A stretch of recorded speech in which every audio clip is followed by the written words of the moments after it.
Today we're going to be talking about constructing viable arguments and critiquing the reasoning of others. I'm Michelle. And I'm Amelia.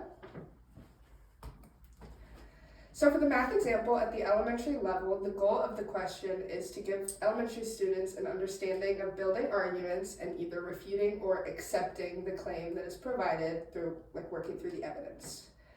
So to start off the question, there are 4 girls and 4 boys in the classroom on Monday. How many students are there total? So it's easiest just to draw out the question. So on Monday, we have 1, 2, 3, 4 girls and 1, 2, 3, 4 boys, giving us a total of 8! Good job! Yes. So 4 plus 4 is going to give us 8, or you can count out the 8 students. And then the question follows with, on Tuesday, there are 3 girls and 4 boys in the classroom. Can you use the number of students in the class on Monday to figure out how many students would be in the classroom on Tuesday? Does anybody know what operation you would use that takes away 1 girl from Monday? Subtraction! So, I guess I need to do that. If you're going to take away 1 boy, that gives us 3, and a total of 4 plus 3, 1, 2, 3, 4, 5, 6, 7.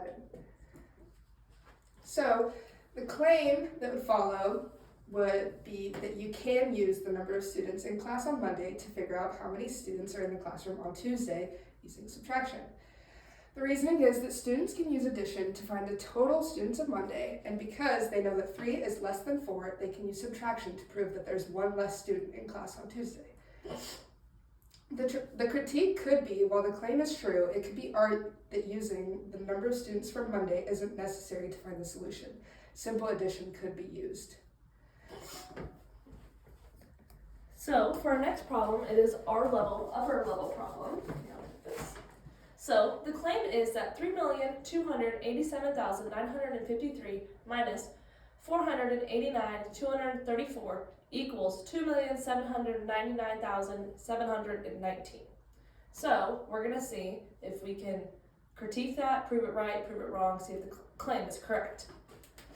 So this is the claim, 3,287,953 minus 489,234 equals 2,799,719.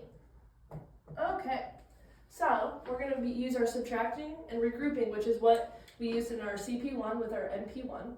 So we're going to do some integrating because it is the same problem, which is what you guys learned a few weeks ago in class.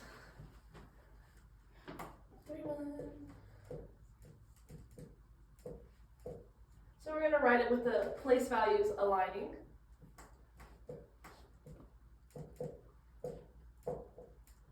Alright, so we're going to prove to see if this really does equal that.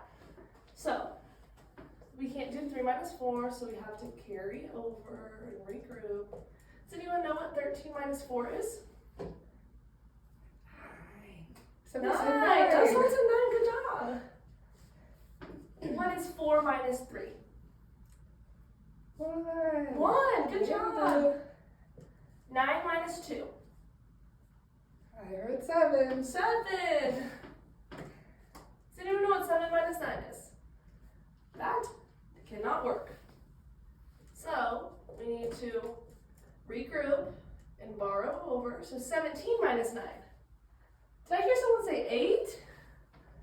And then we also need to regroup and carry over again.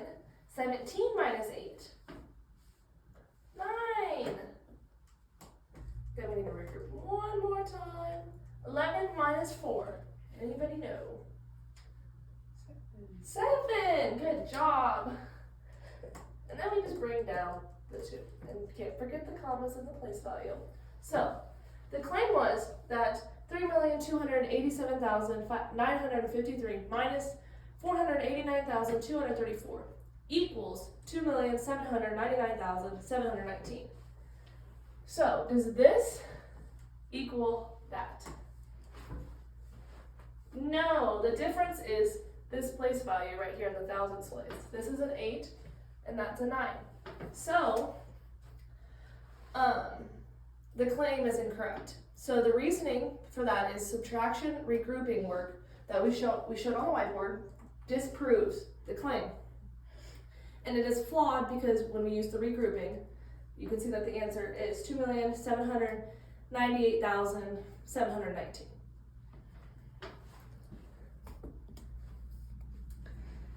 So the concept of constructing viable arguments and critiquing the reasoning of others can be defined by analyzing the problem and using mathematical knowledge and previously determined results for constructing arguments, listening and understanding arguments to determine validity, using logic to edit the argument and justifying conclusions, and comparing arguments to others to identify flaws. Which is what we did in both of those problems. Okay, so for how we added building background. So this lesson was built upon background knowledge. So in our previous CP1, we focused on the topic of subtraction and regrouping. So for this lesson, we stuck to that and stuck to the same topic and built upon it. So like this problem we used in our first project. And this allowed students to dive deeper into their learning because they knew how to do this. However, now they're learning how to construct arguments. So to work through strategies, this lesson used a lot of strategies for students. We strategically put the wrong answer into the second claim to enhance student learning and problem-solving skills. This allows students to identify and critique the claim. For interaction, students were able to work through the problems on their own and interact with the teacher and other classmates to access their knowledge. So like when we did this one or the first problem, we had student interaction and asked them for the answers. And then also asking students to elaborate on how they solved the question is another way to strengthen their understanding and for teachers to gauge what needs more explanation. So them being able to disprove that shows that they're understanding and they have strength in this topic. So for practice and application, we were able to use a variety of problem-solving techniques to solve the questions that we wrote, both in the first and second question through counting out circles or doing simple addition. And just like this one, writing out the question 2 different ways. Through using basic subtraction and drawing out problems, students are able to see the math that they're doing in multiple ways. This lesson aims to help students make connections to real life and other lessons that they have learned. So yes, and then these are our references. I hope the class enjoyed.